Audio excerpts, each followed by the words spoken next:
Hey guys, അപ്പോൾ നമ്മൾ കുറേ നാളായില്ലേ കണ്ടിട്ട്. അപ്പോൾ എന്തായാലും ഒരു ബ്രേക്കിന് ശേഷം ഞാൻ പിന്നെ വന്നേക്കാം. ഓം ഹരിശ്രീ ഗണപതായ നമഃ. വേറൊന്നും അല്ല, ഇവക്കുട്ടൻ്റെ എഴുത്തിനടുത്താണ്. ഇതെൻ്റെ കയ്യിലുള്ള വീഡിയോസ് ഞാൻ എഡിറ്റ് ചെയ്തിരുന്നതാണ്. കുറച്ച് നാളത്തെ മുമ്പത്തെ വീഡിയോ ആണ്. ഇവക്കുട്ടൻ്റെ എഴുത്തിനടുത്ത് വീഡിയോ ആണ് കേട്ടോ. ഇത് നമ്മൾ ഇവനെ എഴുത്തിനിരുത്തിയത് പറവൂരുള്ള സരസ്വതി ദേവി ക്ഷേത്രത്തിലാണ്. നിങ്ങൾ എത്ര പേര് അവിടെ പോയിട്ടുണ്ടെന്ന് അറിയില്ല. എന്തായാലും നല്ല അടിപൊളി ഒരു ആംബിയൻസ് വരുന്നൊരു അമ്പലമാണ് കേട്ടോ അത്. അവിടെ ഒരു താമരക്കുളത്തിൻ്റെ നടുവിലായിട്ടാണ് നമ്മുടെ സരസ്വതി ദേവിയുടെ പ്രതിഷ്ഠ ഇരിക്കുന്നത്. എന്തായാലും അടിപൊളി ഒരു ദിവസമായിരുന്നു കേട്ടോ. നമ്മൾ ഇവിടെ നിന്ന് വീട്ടിൽ നിന്ന് എല്ലാവരും പിന്നെ ജിജിൻ്റെ വീട്ടിലെല്ലാവരും കൂടിയാണ് പോയിട്ടുണ്ടായിരുന്നത്. ഇവക്കൂട്ടൻ ആദ്യമായിട്ട് എഴുതാണ്.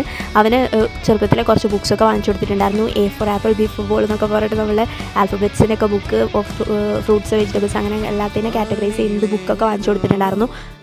അപ്പോൾ ആ ബുക്കൊക്കെ അവനെടുത്ത് കളിക്കുമെങ്കിലും നമ്മൾ എഴുതിപ്പിച്ചിട്ടൊന്നും ഉണ്ടായിരുന്നില്ലല്ലോ. ഇപ്പോൾ എഴുത്തിനെത്തി കഴിഞ്ഞിട്ട് പ്രോപ്പറായിട്ട് എഴുതി പഠിപ്പിക്കാമെന്നൊക്കെ വിചാരിച്ചിരിക്കുകയായിരുന്നു. ഇപ്പോൾ ഇതാ സ്ലേറ്റ് വാങ്ങിച്ചു കൊടുത്തിട്ടുണ്ട്. അവൻ്റെ ഓരോ മൈൽ സ്റ്റോൺസ് കാണുമ്പോൾ മനസ്സിൽ ഭയങ്കര കുളിർമയാണ്. എന്തായാലും ഹാപ്പിയാണ്.